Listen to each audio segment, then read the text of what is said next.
Well, I want to thank Orlando and my colleagues for inviting me to give this presentation today.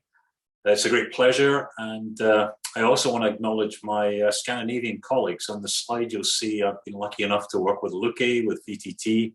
I'm also going to make mention of some of the work with the International Energy Agency. But in particular, I want to thank the Marcus Wallenberg Prize I've been part of that for the last few years. And I know Orlando is now fully tied in with that group. So what I'm going to try and do in the next 22 minutes is give a quick overview of some of the work that we've been doing in our group. So underneath the Decarbonizing the Economy, I'm going to talk about pretreatment, enzymes, deconstruction, fibre modification, low carbon intensive biofuels, and the long distance transport sector.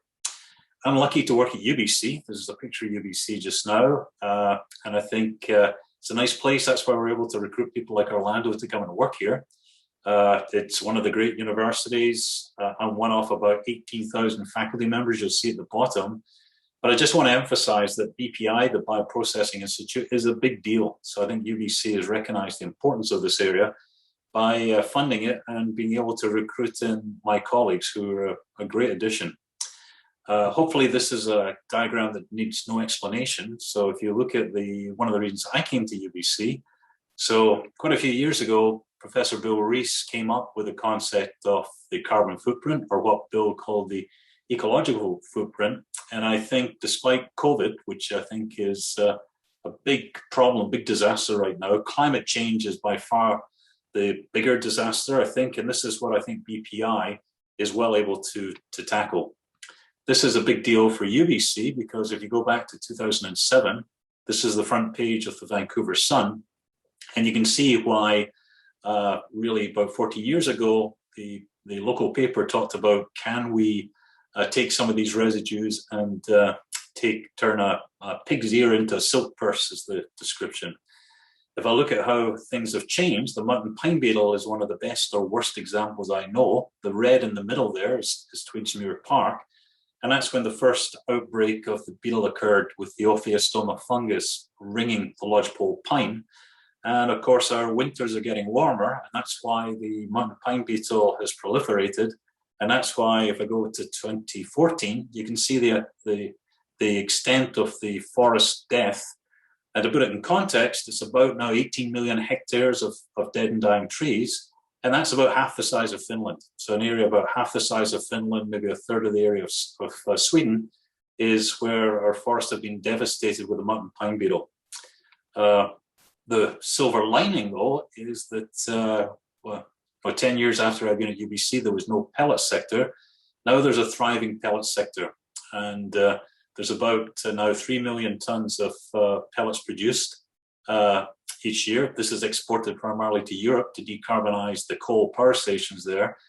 But I think the opportunity for BPI is in the bottom right hand here. You'll see that most of these pellets are used for combustion, and it's not used as a biomaterial or biochemical feedstock. So that's really what I'm going to talk about today.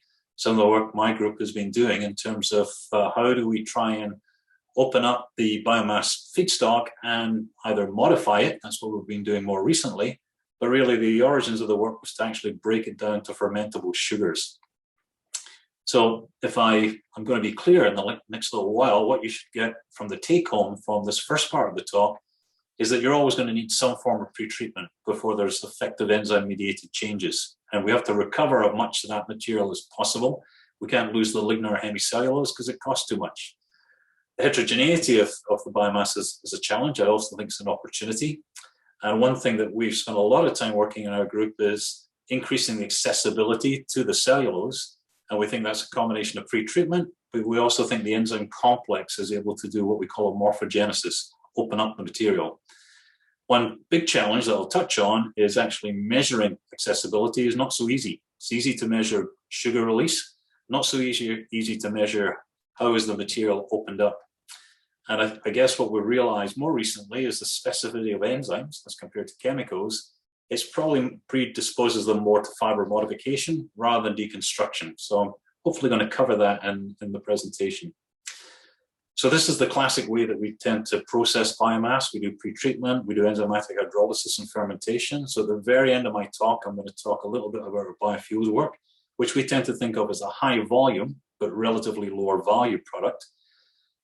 Towards the right is the big focus of BPI, and I think our Scandinavian colleagues as well. How can we make biomaterials and biochemicals from these various components? They tend to be lower volume, higher value, and from a climate change point of view, though, we think a combination of these is required. You actually need the biofuels to displace the fossil fuels if we're going to do anything about reducing climate change. To put things in perspective, I've summarized here the kind of ballpark figure of pulps. We definitely know that lignin, in terms of degradation, is a problem. So lignin restricts enzyme accessibility, it influences pulp properties, and it's expensive to remove. So if I look at dissolving pulp here, kraft pulp, mechanical pulp, you can see that the cost of the pulp goes up as you remove more of the lignin. And again, to put things in perspective, wood pellets is about $180 a ton just now in Rotterdam. So we can't really afford to get rid of the hemicellulose and lignin or not get value from that, because that makes the cellulose about $360 a ton. So how do we make use of this starting material? A map of Canada here, which is really showing the existing infrastructure in terms of the mills. And as summarized here, Canada is, or was, the biggest producer of mechanical pulp. So we make newsprint. So we actually make 25% of the newsprint used in the world. So we make something that nobody uses anymore or wants anymore. The opportunity is that these tend to be newer facilities. They're cheaper to build. They're really energy intensive. We have lots of green electricity in BC and in places like Quebec. And mechanical pulping can process wood. So we know that we can use this as a pre-treatment. So the work our group has been focused on for the last little while is, can we repurpose mechanical pulp mills into a biorefinery, make use of existing infrastructure, these newer mills, the supply chains already in place, and we think there's potential to produce biofuels and higher value biomaterials.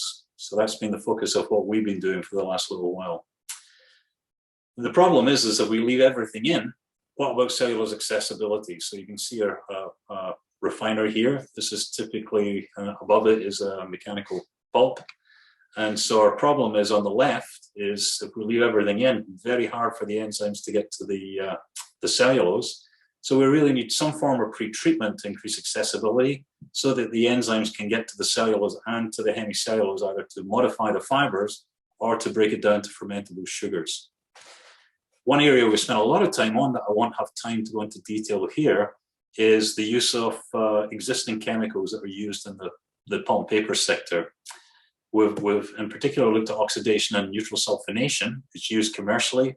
We know it swells the fibers, it increases lignin hydrophilicity, and it is also less costly than removing the lignin.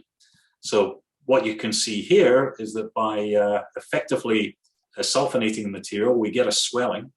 It increases the accessibility to the carbohydrates, a more hydrophilic lignin, and we're able to retain the hemicellulose with most of the cellulose. So this increases the yield of both any pulp applications, but it also makes it easier to attack both the hemicellulose and the cellulose-derived sugars. I want to touch on very briefly of the long-term collaboration we've had with Novozymes. We've been very lucky to work with Novozymes. Novozymes has invested heavily on enzymes and for biofuels. Their big successes have been the amylases. It's a lot easier to break down starch. And I think it's been quite a revelation in how difficult it is to break down cellulose. As you can see in the diagram here, cellulose is often associated with the lignin and hemicellulose. And what we did originally with funding from Genome DC is, can we increase the specific activity of the cellulases? Basically, can we use or add lower concentration of protein to get good cellulose hydrolysis? And this is really anybody who's looked at Leninger or has a biochemistry undergraduate degree such as me.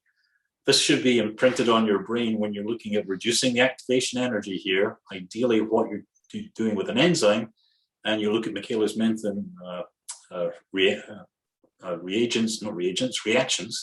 What you're trying to do is to reduce this activation energy so that the enzyme does a pretty good job of breaking the substrate down. This is classic Michaelis-Menten, which you'll learn from lipases, and basically one enzyme working on a soluble substrate. The problem is it doesn't work with cellulases when you're dealing with an enzyme complex and an insoluble substrate. I've just put some of the many papers that have been published in this with groups such as ours and others. So for the last 40, 50 years, people have been coming up with different mechanistic models to try and explain or project how you can increase cellulases. The big problem we realized is that cellulases are actually pretty good already. So the challenge is that beta-glucosidase bonds are very stable relative to other biopolymers. Again, I'm looking at protein hydrolysis here, DNA hydrolysis. Cellulases are already very efficient catalysts, 10 to the 17. Typical enzymes can achieve 10 to 4, 10 to 9 rate enhancement. So how much room is there to improve? I think this is what dawned on us after a whole lot of work. So rather than trying to improve the cellulases, what we've spent a lot of time on and other groups have is the cocktail. What other enzymes do the cellulases work with, such as the xylanases here, the LPMOs, swollen. How can we add the cocktail to actually enhance? And initially it was the hydrolytic, the deconstruction, but more recently we've been looking at using these cocktails to enhance fiber properties. What you have here is our summary of some of the work that we've done with Novozyme and with others, is that you can see that as we've gone from the traditional cellulose that I kind of started my career working on to the commercial CTEC3 preparation, you can see the complexity of the enzyme complex has gone up. However, the overall protein loading has decreased, so we need less protein to get hydrolysis. And we've got a much better sense of what the accessory enzymes do. And what came through is this very high specificity of the enzymes. Originally, earlier on in my work, I thought it made more sense to have a multifunctional enzyme. It looks as though nature does not want to produce too many multifunctional enzymes. So instead, it makes this multitude, this cocktail of enzymes that all work together. So what we're been looking at is the beneficial effects of these accessory enzymes. We've mostly been looking at disrupting enzymes like swollen, expansin. We've done the swollen work jointly with colleagues at VTT. But what we've recognized is that the problem is not so much the enzymes, the problem is the substrate. We can't get accessibility to the substrate. The way we've tried to show this schematically is the enzymes have a hard time getting in there.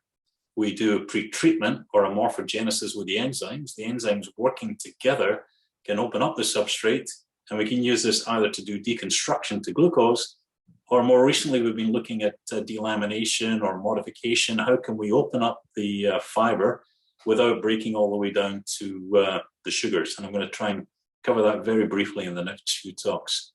So can we improve cellulose accessibility either through pretreatment, which we spent a lot of time in steam pretreatment and modifying the steam pretreatment, or by adding specific cocktails of enzymes to basically go in, open up, primarily break down the hemicellulose and some of the residual lignin to give us increased fiber properties.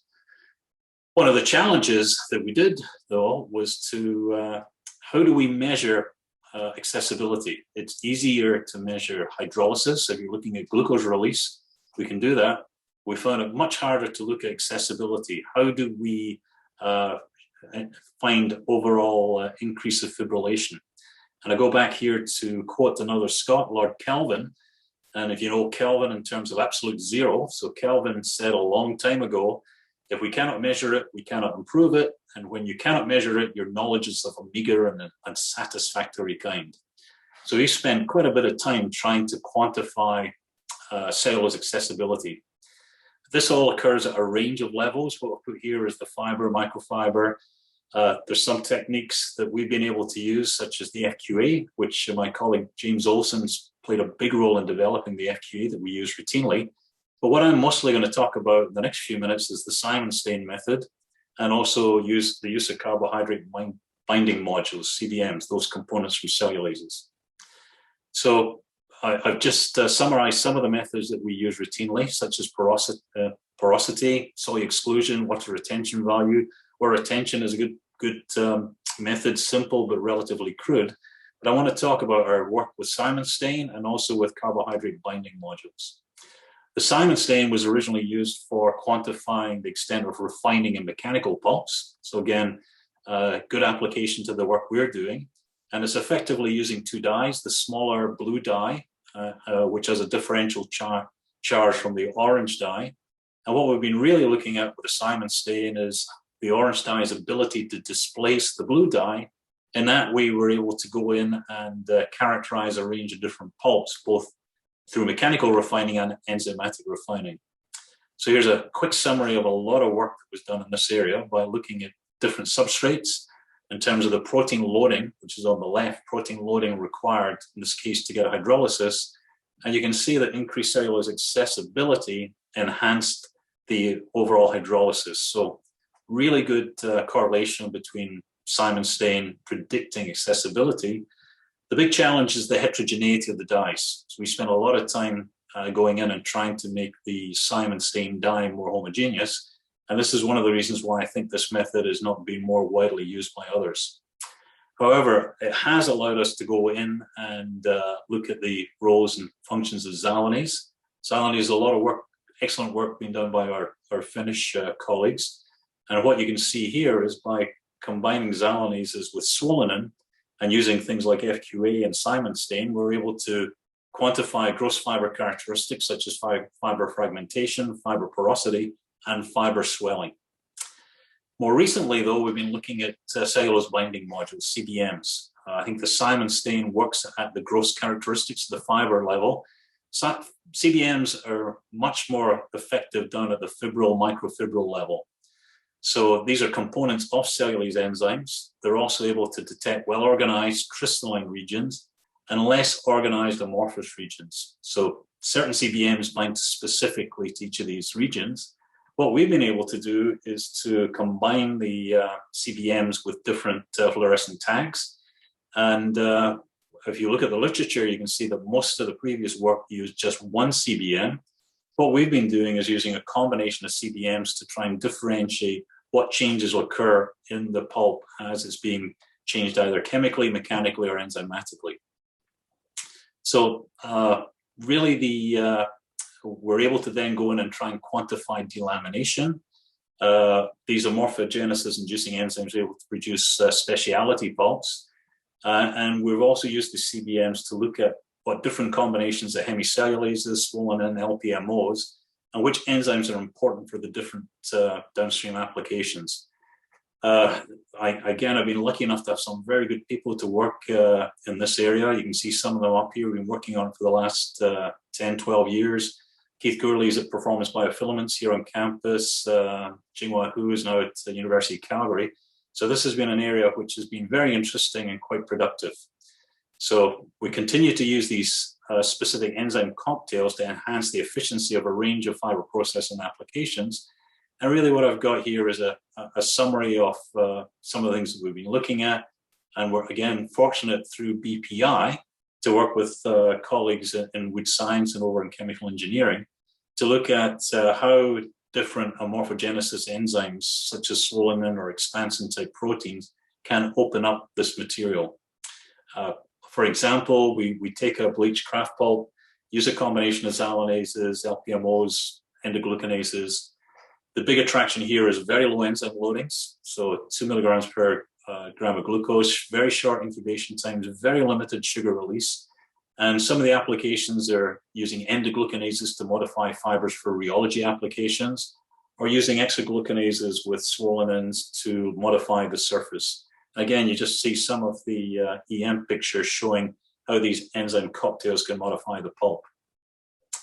So as I try and finish off here in the next few slides, the take home for this part of the presentation is that increasing accessibility through pretreatment or enzyme-mediated amorphogenesis is important for both deconstruction and fiber modification. That's what we continue to look at. Measuring the cellulose accessibility both at the gross and molecular level is important, still challenging, but it helps us better understand the likely roles and functions of these biomass amorphogenesis enzymes and proteins.